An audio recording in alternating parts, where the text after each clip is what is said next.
I know that some in our audience know the finer points of hockey. The Chris Johnston Show. We are your friends. The biggest stories, bringing you inside the game. What did you hear? The Chris Johnston Show. Powered by Sports Interaction. Wanna bet? What is going on? Here's Chris with your host, Julian McKenzie. Part of the game. This is one of those moments where I peel back the curtain a little bit and talk about the fact that, we record these in the morning to start off our week. And I'm not going to lie, after we finish recording, which of course, by the time this episode gets out to everyone, maybe it'll be done, maybe it won't. I have no idea how this goes. But I just want to say that after we finish recording, I will be thinking of you, sir, because you are, as soon as this is done, you're going in to do a surgery on one of your hands. And yes, I will be thinking of you as that happens. Thanks, bud. Yeah, this is a first for the pod. Record the pod and then go right to the hospital. But yeah, I got. What can you tell everyone what happened? Yeah, kind of a weird thing in a way. I mean, I'd had a physical last month and, like just a typical year end type of physical, and mentioned my doctor showed her an issue with my hand. She sent me she didn't seem that concerned about it, but referred me to a specialist. And then I went on Friday and the guy's like, oh yeah, we're going to need to operate on that Monday.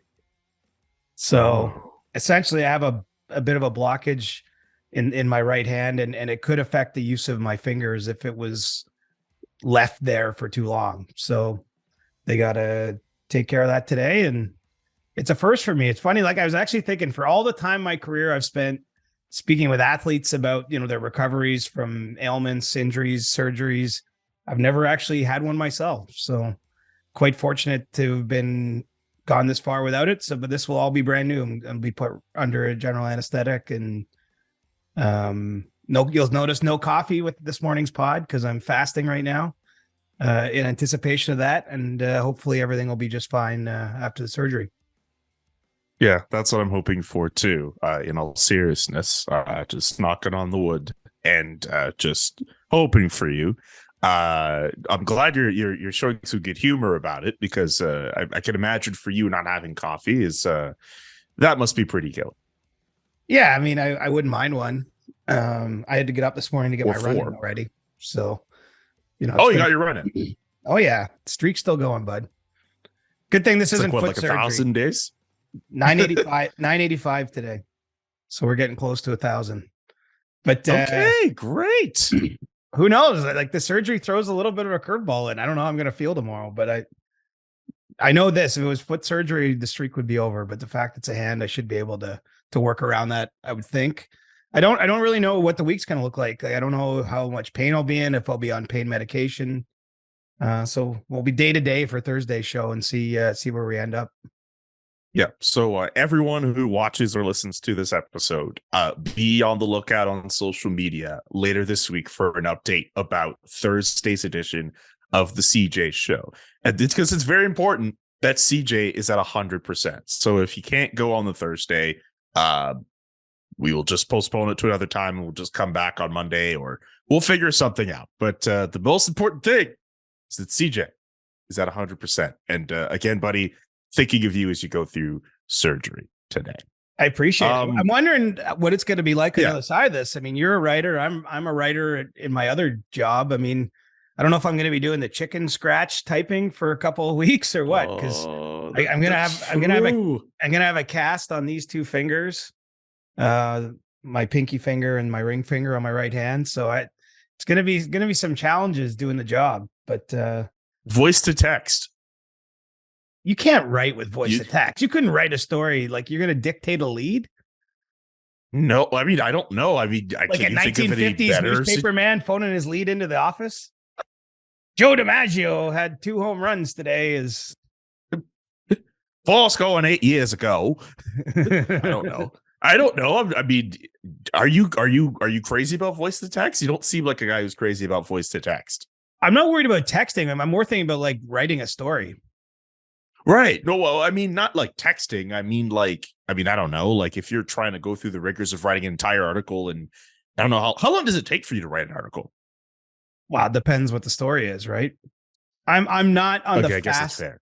I'm not on the fast side of those in our profession. Like I marvel at some of the people. I mean, I did a lot of deadline writing over the years, meaning filing at the buzzer.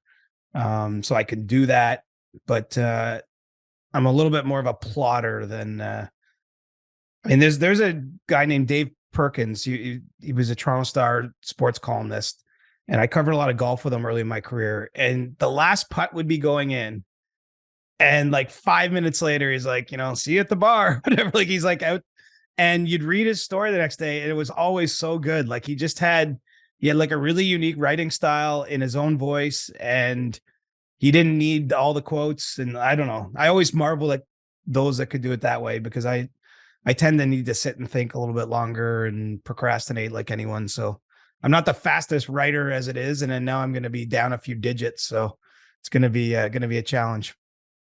You and I are the same. Almost every game I write off of for the Flames, I'm like the last guy to leave the media room.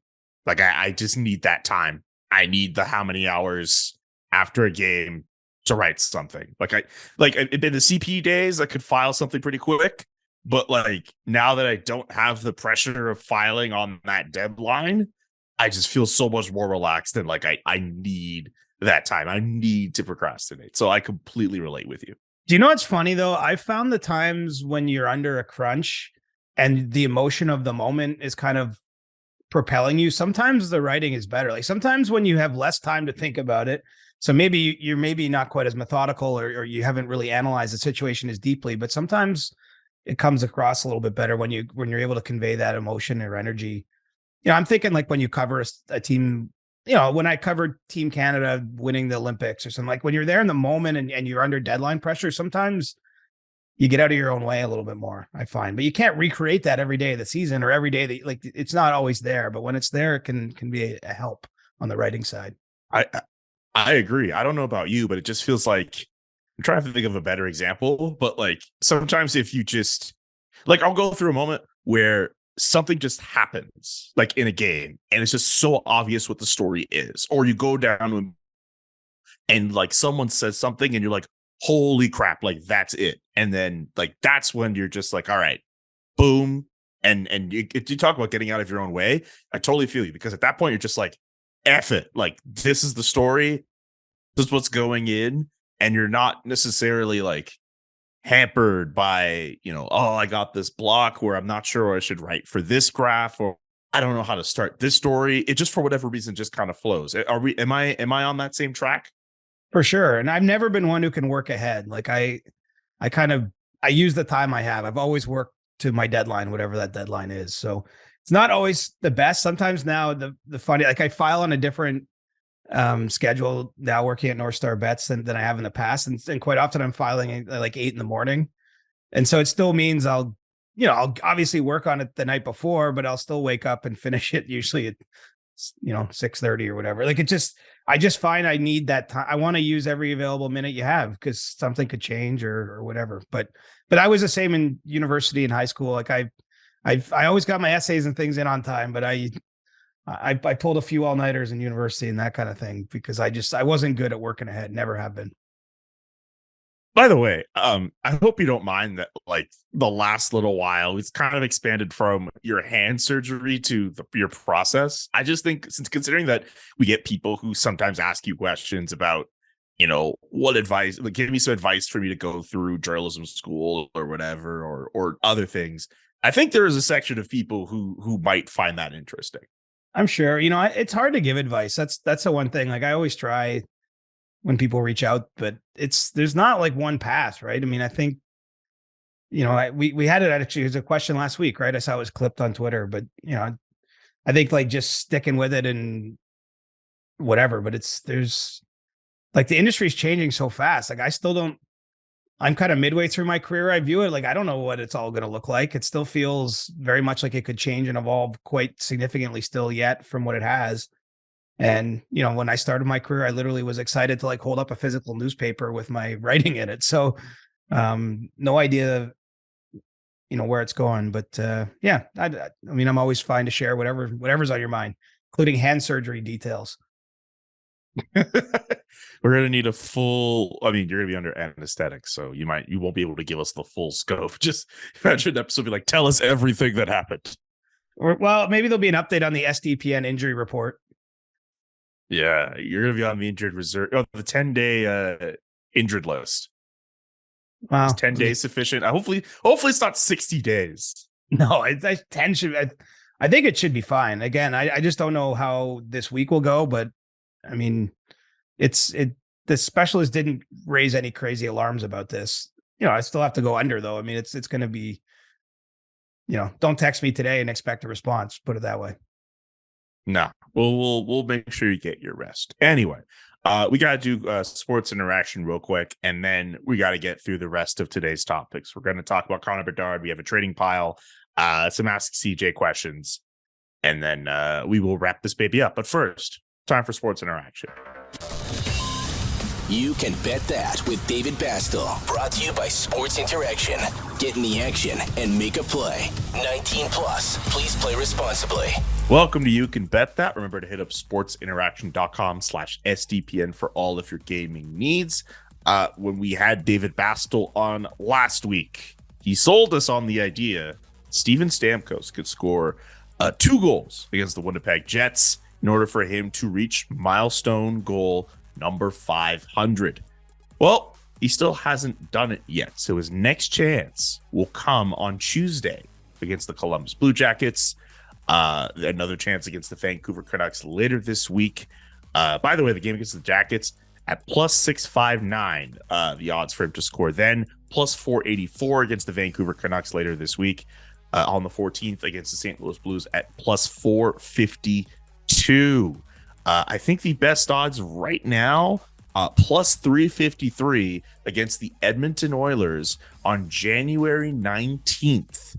Siege, Steven Stamkos, we know how great of a player he is. We still await goal number 500. Well, it's funny that January 19th is the favored day because that's still a week and a half. It just feels like a long time for someone this good to go and get those 2 goals. But you're in the weird spot of the streak where, it must be on his mind. He's actually gone, quite cold since mid-December. And, so I don't know how to factor that in. I mean, I just look at some of these opponents ahead. I mean, Vancouver, there's a lot of goals going in on both ends. Columbus has obviously had a difficult year. I mean, there's should be some opportunities here for him to get this out of the way quickly. And I kind of like the idea. Maybe he gets the last 2 on the same game. I don't know which game it'll be, but I think especially if you can get one sort of early in a game and because it's been a while since he scored, I could see that sort of propelling him to get it done. But I don't know which game it's going to fall on. So that's not helpful for anyone who might be looking at this prop, but I'll tell you this, I'd be surprised if he got to the January 19th and we hadn't already seen him score his 500th goal.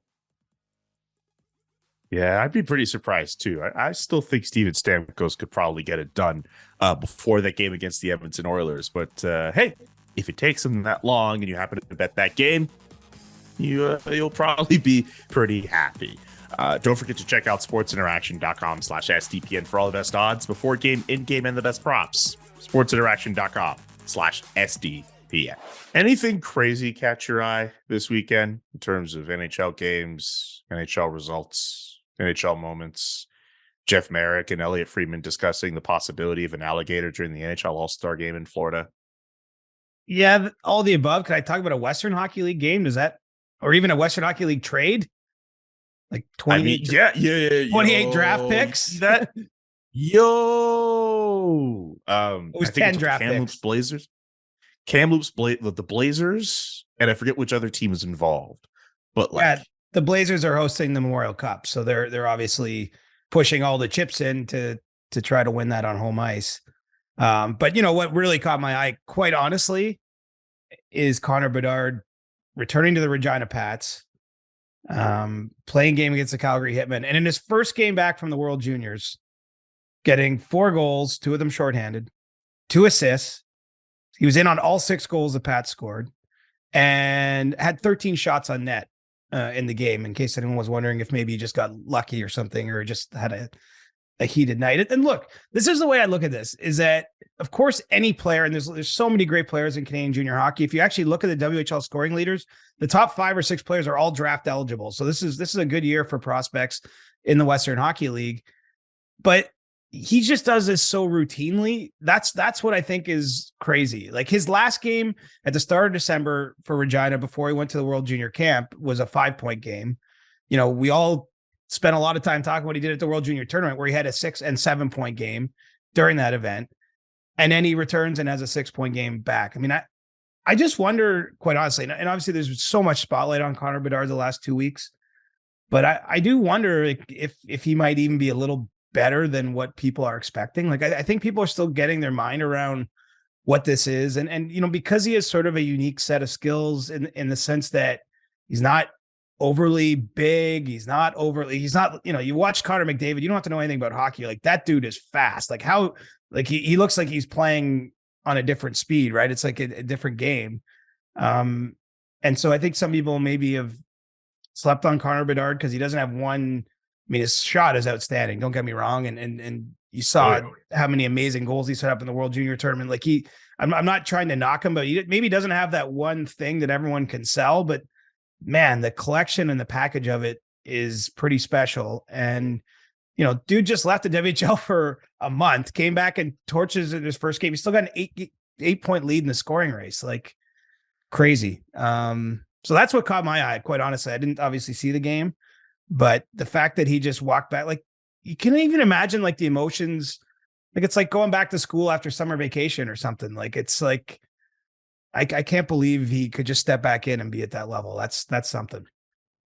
It's like you leave for summer vacation. Sorry, you leave for winter break and you were that dude. You come back from winter break, you are still that dude. There are some people who leave for winter break and you're just like, this dude's a nerd. And then they come back, it's like, oh, this person looks cool. Connor Bedard just been that dude.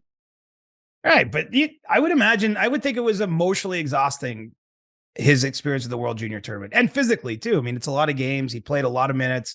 He was under, you know, immense media scrutiny, doing lots of interviews, all that stuff. The plus just the pressure of trying to win another World Juniors, and then, you know, flying back from Halifax, big chunk of the way across the country. I don't know. I would have expected maybe not him to pop like that right away, but anyway, don't sleep on him. Obviously, we got a lot more time to talk about him and focus on him, and I'm kind of curious just to see where we go next with Connor Bedard, because I do think that maybe the wider hockey watching or following public is still just getting their minds around how good he might be. I'm sure scouts and those that are dialed in and work for NHL teams have probably been sensing this for a while, but real sense of occasion, I feel like this guy has, and there's sort of an intangible quality that not all athletes possess. Yeah. I mean, it's not like everybody watches WHL games. I mean, the Regina Pats themselves are not necessarily the sexiest team in the Western Hockey League, as I understand. So, yeah, I think it's good. Maybe, I mean, could you imagine if the Pats would even entertain the idea of trading him, the amount of trade package of what that would look like if he were somehow to be moved? Like, that would be very interesting. Yeah. I mean, this actually was a pretty big topic in the WHL this year. You know, Connor Bedard has a no trade clause in his contract, which certain players have the right to earn, and it doesn't seem as always inclined for trade. The deadline's actually just passing. So I think he'll remain in Regina. I would be surprised to see him move. But yeah, based on some of the crazy draft pick trades you see in the Canadian Hockey League in general these days, you know, I don't know if it's going to be a big package that goes to Kingston for Shane Wright, you know, plus the Zellweger deal and Joel Hofer deal that just happened with Kamloops. I mean, there's I don't even know how you'd quantify what he'd be worth, but you know, I would imagine he'll finish this year out in Regina. Maybe they can be an underdog team that goes on a run, and if not, I mean, if his season is done early, I wouldn't be surprised if he was invited to play at the Men's World Championship with NHL players for Team Canada. We've seen that happen in the past. Years ago, when I actually covered that event, Jordan Stahl and Jonathan Toews both played on the 2007 Canadian World Championship team before being NHL players. Wouldn't surprise me at all. I mean, that we're getting way ahead of ourselves, but if we saw him and maybe a few other guys play there, with the NHLers before they actually get drafted into the NHL. If that happens, though, I'm going to say you called it. All right. Well, I mean, it's a natural path. There's only so many places. There's only so many places for him to play, right? And the CHL, if your team doesn't go into the Memorial Cup, the season can be over quite early, and so typically these guys want to play. Although maybe the rest will do him good too, because he's got a big next year ahead, starting with that draft in late June. Definitely. Let's get to the trading pile. I love doing the trading pile. This is basically where I ask about a player and I try my absolute best to get Chris Johnston to say something about that redeem player, himself. if he could get traded. Whoa. I didn't say that. I didn't say all that. Whoa, sir. Would never try to radio you on your own podcast. 7 weeks and a few days till the deadline. Do you know how you're going to celebrate after it's all over? No, I haven't planned that far ahead. But I'll mail it in March will be a thing though. Mail it in March. That's what Bob McKenzie. I think Bob McKenzie coined that term, and I love it. Shout out Bob McKenzie. No relation. Let's get to the trading pile. Bo Horvat. What are you hearing about him? Well, I mean, look, nothing's changed in that. I don't believe that there's been any contract discussions, but you start to get your mind around what teams he might go to. I mean, it seems that there's a real fit there with Colorado.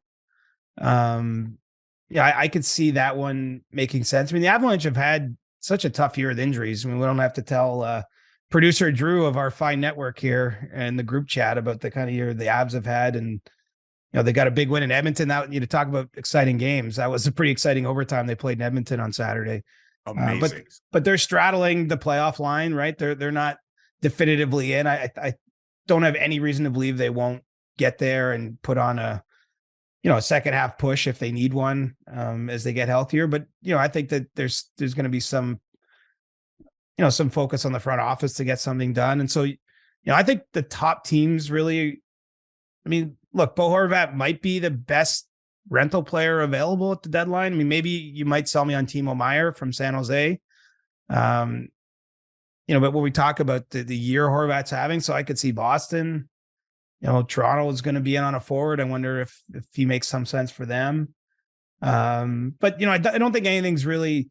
We're still at the point where everything's taking shape. Like even last weekend, the Leafs actually had their pro scouting meetings. They had their scouts down in Philadelphia for a couple days, and then watched their team's game there on Sunday night. I know a few other teams are in the process of having their scouting meetings, and so that's really the meetings where all the scouts get in the room with the senior brass and everyone unloads their files on the players that are available. They help sort of like narrow in on targets. And then typically there's more live viewings from like really specific targeted live viewings, as the manager talks to the other team's manager before a trade's made. So I think that's kind of where we're at. I think we're in the press box watching season, Julian. It's going to be like tweeting which scouts or which GMs, which AGMs are at games and trying to piece it all together. And I just mentioned the Leafs there because one of the Ask CJ questions was about Dubas and Dave Morrison, the Leafs director, player personnel, being at a game in Philadelphia on last Thursday against Arizona. I don't think that, stand down on any rumors specific to that, because I think that was more just about them being in the city and having their scouting meetings there. What do you think about like when you see about a tweet, like an example like that, or these 12 scouts happen to be in the building for Montreal, Philadelphia? Like, what do you think about when you see that kind of stuff floating around? I think it's got to be a little more nuanced, right? Like there's 12 scouts at any given Montreal game, more or less, or Toronto game. I mean, certainly if you think about a scout's job, I mean, part of it is just logistics. They're trying to see as many games that make sense for them in a window as possible. And if you come through the corridor that includes, Montreal, Ottawa, Toronto, you've got Buffalo close by, you've got American Hockey League teams in Toronto, Belleville, Laval. So there's an opportunity to see a lot of games if you spend time here. And so I think to say that 12 scouts were at a game or 22 scouts, that doesn't really tell you a whole lot. I think, watching where GMs crop up in places that don't make sense at this time can maybe be a bit telling. I mean, the truth is a lot of it's noise, but then occasionally it's not, right? And it's hard. You can never know. I know that this actually, some people I talk to work in front offices find it entertaining to see, like, our colleagues tweeting out those lists. Others are rankled by it and they're just like, it's nonsense. It's just scouting, doing their jobs. I know of at least one executive though, Julian, who has intentionally gone to random games, in the lead up to the deadline to try to throw people out the scent. So like, yes, I always wondered.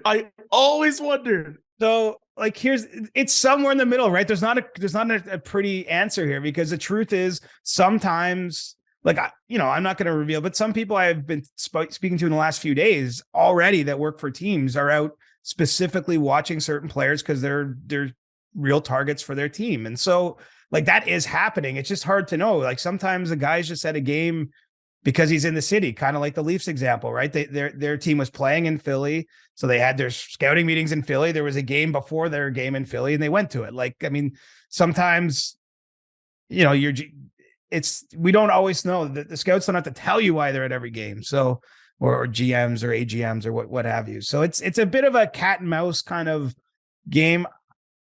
And so I think it's not that helpful if you're just tweeting a random list. The other thing too, like, I don't know if you've found this or paid attention in Calgary now that you moved there, but the same group of scouts tend to be at the same games, usually because they live nearby or what have you. So it's more like if people show up that aren't normally there from a certain team, and especially if they're senior people, I think that starts to at least maybe go like, hey, there might be something here. But then the truth is maybe the GM has a kid that goes to university in Calgary and they're like visiting their kid and just at the game. Cause like that's the hard part. That's the impossible thing to know. And usually if you ask them, they're not going to tell you exactly why they're there, because this is a time where everyone's trying to keep the cards close to the vest. Like this, this is how I'll sum up the fun of the deadline, is that there's so much talking going on. There is a lot of information changing hands, and therefore there's a lot more information circulating and rumors getting to people like you and I. But it's also a time where the people that are at the center of those decisions want to try to have as little get out as possible. That is very well said and super insightful. And I love the fact that some exec out there is purposefully going to games to throw everyone off. Yes, chaos exists. I've been waiting for that. What about? It's kind of weird though. It is. It's hilarious. It's hilarious. I mean, way back when, like when the Leafs traded for Dion Phaneuf, Brian Burke went to Calgary, but he bought a ticket, and like, I don't know if he wore some sort of disguise or a hat or what have you, but he was scouting from the seats because they wanted to get live looks at him before making a big deal. But like that happens too, where you just try to blend in and be in the building, but it's hard because those lists, I mean, in pretty much every building I can think of, they're just, you walk into the press box, you got to find your seat. Everyone's name's on a list, including scouts and executives and media people. So anyway, it's a fun game. I don't mind when our colleagues do it. I don't think it's bad, but it doesn't always tell you what you think it tells you. If you sat next to Brian Burke at an NHL game, possibly before Dion Phaneuf was traded, please tweet at both of us on Twitter. There are a few other names I want to get through quickly before we get to ask CJ questions. Matthias Ekholm in Nashville. Yeah, the Predators are an interesting spot. They've actually won a couple games in the last week, and maybe they will be a little bit, maybe a team that we put in sort of an in the middle position. But, this year has not gone well. Not to their expectations anyway, to this point. And, Matthias Ekholm's name is out there.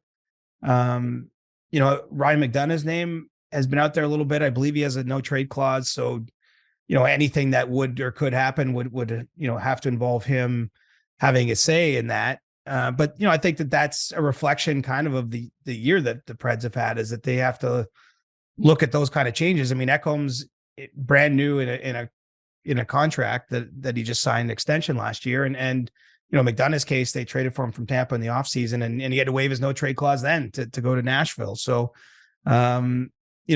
these aren't players, it's hard to get your mind around the market. Like, I don't know, because those aren't rentals, right? Like those aren't the obvious type of players that will move. Like I'm pretty confident when we talk about a Horvat moving, or even someone like Vladislav Gavrikov in Columbus, because he's a rental player. His cap hit isn't too big, and he's a player that the teams like. These are potentially more hockey-like trades, but it is notable when you have two veterans that have had the careers that McDonough and Ekholm have had, that their names are at least circulating as possibilities there for teams looking for an upgrade on their blue line.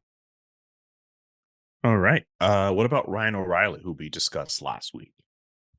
It seems like there's been more. It's funny. Nothing's happened since last week. He's still out injured and will be for, weeks to come. But, I'm starting to hear his name a little bit more. I think there's been more trade discussion and focus on him from teams looking for an upgrade at their center position. And I think you can understand it. I mean, Ryan O'Reilly, he's at that difficult spot in his career where he is on the other side of 30. And so whatever his next extension looks like, whether that would sign in St. Louis on the open market on July 1st, maybe with the team that trades for him potentially before the deadline, we'll see. I still think he's going to want a pretty big contract. He was having a tough year, production wise this season. Things haven't gone great in St. Louis, but you look at the track record, you look at the history of helping teams get over the top and being a very responsible player all over the ice in his own zone and in the offensive zone. I think he's pretty appealing. And so I can't tell you yet where he's going. I don't think it's got to that point, but it does seem as though there's at least more discussion about him and what might happen. And realistically, a trade probably doesn't happen until he's healthy, so that the team acquiring him has a clear view of his medical picture. So that takes you into February. But, I do think that those discussions have started to kick up a little bit, and teams inquiring on what it might take to get him from St. Louis, because, Horvat's younger and it's going to probably cost more, I would assume. Timo Meier out of San Jose, as I mentioned, but he might be the third forward you might put in that list in terms of can make a difference and is a rental. And so I think he'll be a pretty attractive deadline commodity despite the injuries currently recovering from. Not to mention he has that Stanley Cup pedigree to him as well. Yeah, that never hurts, does it? It's funny. You just got to win it once, and you get branded with that in a good way. Exactly. To Montreal, Joel Edmondson is a name we've mentioned before. We will also lump in David Savard as well. Those two defensemen potentially available. Yeah, I think Edmondson is the more likely of the two. Certainly there's been some interest and conversations on him. I mean, he's another player. He's got a year beyond this one on his contract, so it doesn't have to happen at this deadline. It doesn't guarantee it's going to happen at this deadline. But I think, when you look at what teams usually trade for when it comes to defensemen at the trade deadline, like it's usually more character, meat and potatoes, nuts and bolts types of D-men. I would say Joel Edmondson fits into that profile. Erik Karlsson's also available in San Jose. I mean, there's all sorts of reasons that's going to be a tough trade to make, but like that sort of defenseman who can be a star and who can, play on your top power play unit usually doesn't move, because usually the teams that feel like they're close to winning, they have someone in that spot. Right. And so, I think that the Edmonton situation will be one to keep watching closely. I do think that there's a lot of potential interest there. We'll see. Maybe Edmonton could be a team, so no secret the Oilers are looking for a left shot defenseman. There's a number of options on the market. I think that's probably a good thing if you're in the Oilers front office, but maybe it's someone like an Edmondson. So yeah. And, Montreal seems like they're open to doing business sooner than later. It's just a matter of the market not really taking shape yet. Sean Monahan's a player at forward too, that I would expect there'll be interest on. Unfortunately, he's been out injured since December and has about 2 weeks left on his recovery timetable right now. But, I think it could be a pretty active few weeks in Montreal as we saw last year in a lot of ways. Ken Hughes, turned some players into futures. And I think that they're going to want to do the same. Last year it was Lehkonen and Tyler Toffoli and the like. And, I could see a similar trend picking up course here once the trading action starts.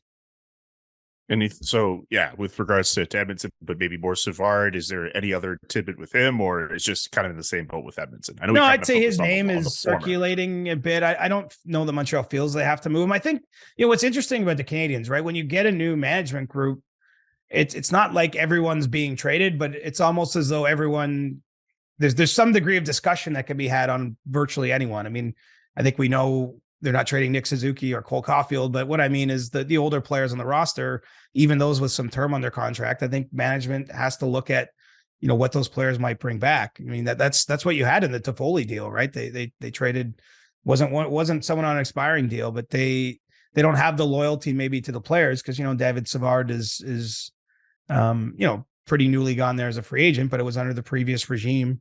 Mark Bergevin was a GM when he was signed. And so, I can't say that he's going to be moved, but I do think that there's certainly his name's one that's been whispered out there in the rumor mill. Last one. I actually didn't put a particular name for this one because we've mentioned two names from this team already, that being Patrick Kane and Jonathan Toews. And when we were trying to figure out who we should put in the trading pile, you didn't really give a name. You were just kind of like, you should ask me about some other guys on Chicago. So I just have Chicago on the list today. I think it's nowhere near as big a name as the two headliners on the team. But Jake McCabe is a player on their blue line that if you look at the results this year, and I don't have the up-to-date numbers, but essentially they're a positive goal differential team when he's on the ice, and they are a huge minus when he's not. And he's, made a pretty big impact in a positive way in a difficult season in Chicago. And I think that he's someone that we could see moved, it's sort of, I'm not saying the same players, Joel Edmondson, but the same rationale applies here. It obviously it's not a frontline defender, but would improve a lot of teams that already have, pretty good decors. And the Blackhawks don't feel as though they have to move him. He's got a couple more years on his deal, but his name's kind of been out there too, working its way through. And look, there's quite a number of defensemen, right? I mean, we're not even going to get them all today, but there's, we still haven't got to John Klingberg, who's on an expiring deal in Anaheim. I think Cam Fowler's name in Anaheim could make some sense to some. I mean, there's a lot of moving targets, and I think it's actually a pretty strong year for those that are looking for help on defense. It's just, the question that we always get back to is who can make the cap room to bring in these guys. And I think that's going to be an issue, quite honestly. I mean, we don't know yet if Patrick Kane or Jonathan Toews want to move on, but even if they do, it's not the biggest slam dunk that it's going to be easy, especially now with Kane out injured, and the cap hits those guys have. Like it's not, I know you can run them through a third team and involve other assets, but it's not an easy thing to pull off. And so, that's kind of where we're at. It feels like the trade markets are still a little bit frozen. Well, we have 7 more weeks to go. We'll see some of that. I wonder if my hand will be fully rehabbed by the time the deadline gets here. That's a good question. I think they said it would be like 8 weeks of exercises for the rehab. So what exercises would you have to do? I don't know. I basically have to relearn how to use those two fingers. So I don't. Oh my God. I don't know. I don't know how. I mean, it doesn't sound pleasant. I don't know how tedious or hard it's going to be or painful. I don't really know. They haven't given me the exercises yet because, the surgery's not done. Unless you're listening to this on Monday night or Tuesday, then the surgery is done, and hopefully everything's fine. If you're listening to this podcast, please just tweet just well wishes to CJ. Please just do that. Okay, let's get to Ask CJ. Think you know what way it's going to go? Make your bet at Sports Interaction. Whatever your sport, Sports Interaction has you covered pregame, live betting on all major sports, and prop bets. Want to bet? Head to sportsinteraction.com/SDPN. 19 and over. Please play responsibly. This is the great segment we do every week where we get in questions from you guys, whether on Twitter or on Discord. Speaking of the trade market, Justin Snow wants to know if this year's trade deadline, or at least with the lead up to it, is making it seem as if it is a buyer's market. Do you feel it is the case? It might be a buyer's market. I think it's a little too soon to say with any confidence or certainty. But the one reason I think it could be a buyer's market is because there's just not a lot of teams that are motivated buyers with cap space. So, even if you have appealing players, like I look at the amount, like the players that are available, and there's some big names. It's too bad, actually. I was going to do my big board this week of trade deadline targets that are available. But that'll be pushed back because of the surgery. But anyway, it'll be coming out soon. I've started working on it anyway. And like, there's big names when you go through Horvat, Meyer, Ryan O'Reilly, Tarasenko, Kane, Taves, Erik Karlsson, even guys like Max Domi. Like these are players that have been around the league a while that have some profile. But there's, James Van Riemsdyk, another one. But I just don't see a world where they could all be moved because I don't see the cap space being out there. And so even if you're selling a player with a great past, even having a great season with a big shiny name, I do think it's going to end up being a buyer's market because the buyers are only going to be able to buy so much. For one, I mean, if you're a buyer, like most teams that are really good, I'll talk about the Maple Leafs just because they're in my backyard here. Like they're probably going to get one main piece, right? It's not to say there won't be multiple trades. I'm sure they'll try to improve in every small way they can, but it's going to be one main acquisition, I would think, with the cap space they have, barring some kind of major injury between now and the deadline.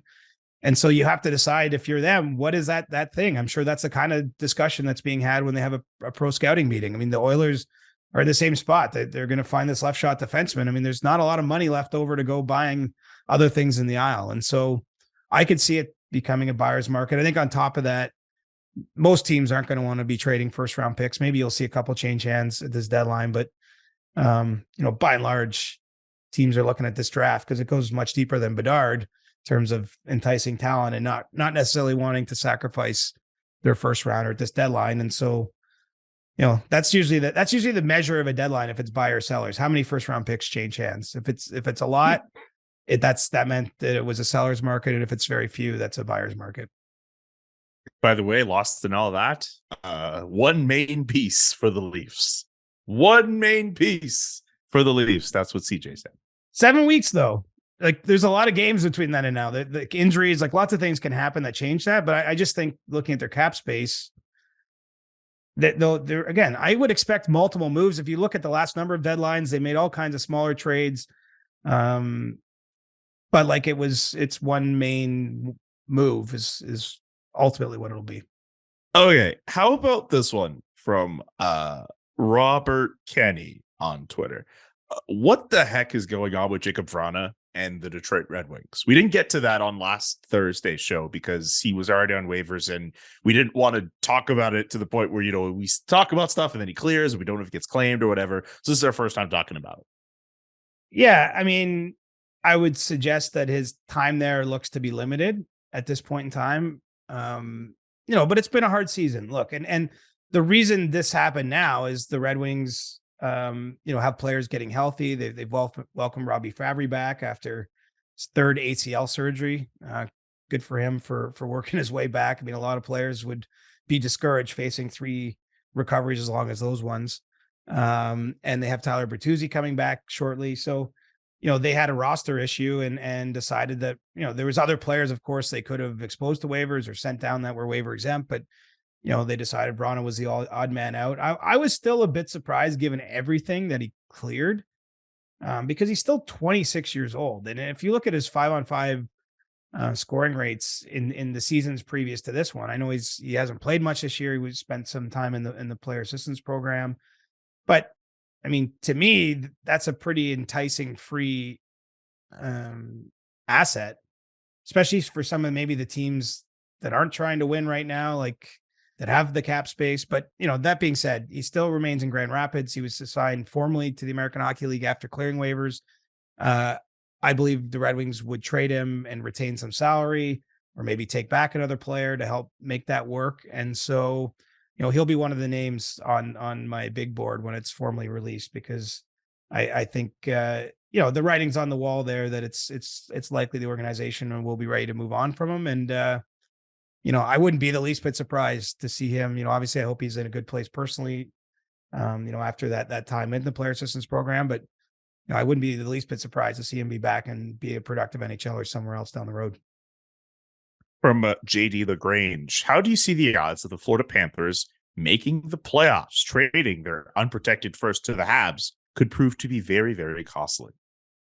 Extremely costly. Come on, there's no way to sell this in a good way. I mean, the the Panthers odds are long right now to make the playoffs. I mean, they put themselves in a difficult spot. They have no cap room to really go out and try to augment the team.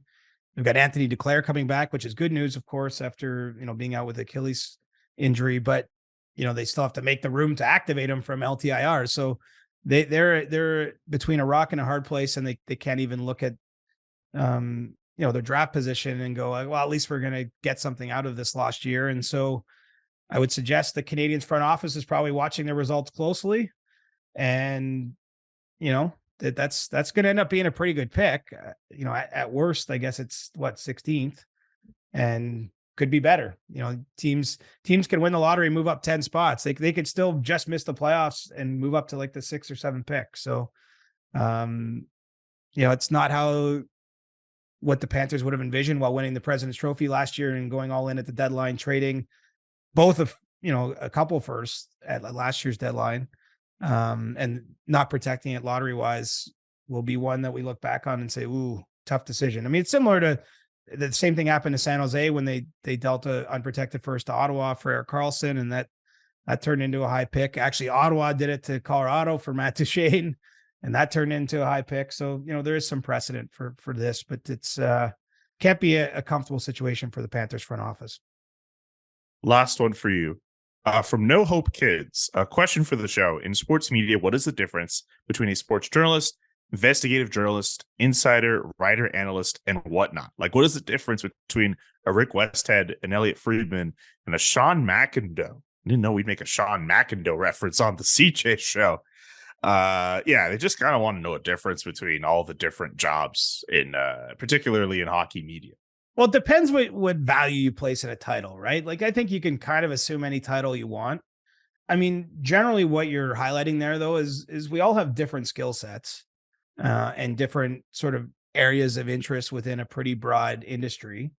And, I remember in journalism school, they explained it to us this way, that some people are really strong at gathering or breaking news, but some people just are really good writers. And if you can try to blend those two, like if you can be a strong writer and someone, who breaks news, that's a pretty powerful thing. I think when I look at my industry, I'm not going to go through and say this person doesn't write that well, but they break lots of, but there's lots of different things. And then, so the investigative piece is different. I mean, a sports reporter typically is someone who goes to games and covers the events of those games. Investigative reporters are doing much deeper dives, getting all tongue twisted. And Rick Westhead, I would say generally for the course of his business, doesn't go to games. But he spends a lot of time in the courts and really unearthing documents that have led to some massive stories. So his job is technically the same. I actually don't know Rick's exact background in terms of schooling and everything, but some of it's driven by the bosses you have, maybe the jobs you apply for. I'd say the insider job is far more clear cut. You're just trying to get news and nuggets out every day. You're chasing the story of the day every day. There's always something, right? Someone got hurt last night. You're trying to figure out what the injury is, or maybe there's a dangerous hit. You're trying to get ahead on the suspension, or maybe you're charting trades and sort of, again, day-to-day news that drives the league. Sports reporters are they're kind of generalists. They can write profiles on athletes. They can do some analysis on game results, do exclusive interviews. Like I find, the beat job, similar to what Julian's doing for the Flames, it's a little bit everything, right? It's human stories, it's hockey stories.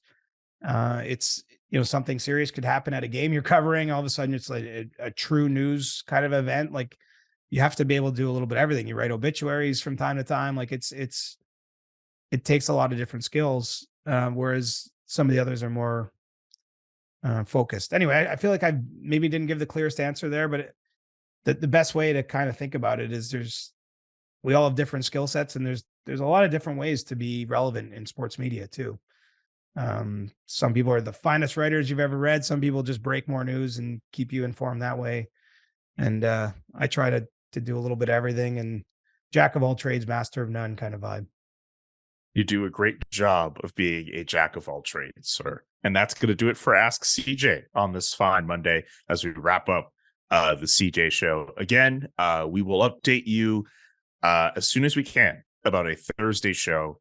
Siege, good luck in surgery. Keep us posted, and remember, we want you at 100%, buddy. Don't try to be a hero and play on 50% if you need the time. Yeah, I'll be honest with you about that.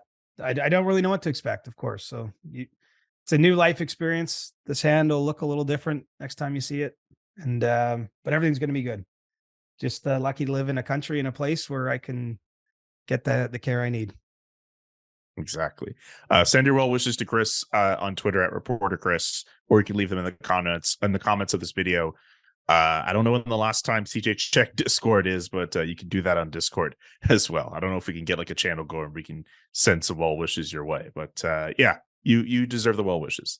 Thanks, buddy. I appreciate the support, and I'm going to plan on doing this Thursday. I think I'll be fine by then, and we'll be on to whatever's going on in hockey then. All right, we'll keep everyone posted on that. For Siege, I'm Julian. So long, and peace. The Chris Johnston Show. Powered by Sports Interaction. Want to bet? Inside the Game, twice a week. Follow Chris on Twitter at Reporter Chris. And follow Julian McKenzie at JK McKenzie. The Chris Johnston Show.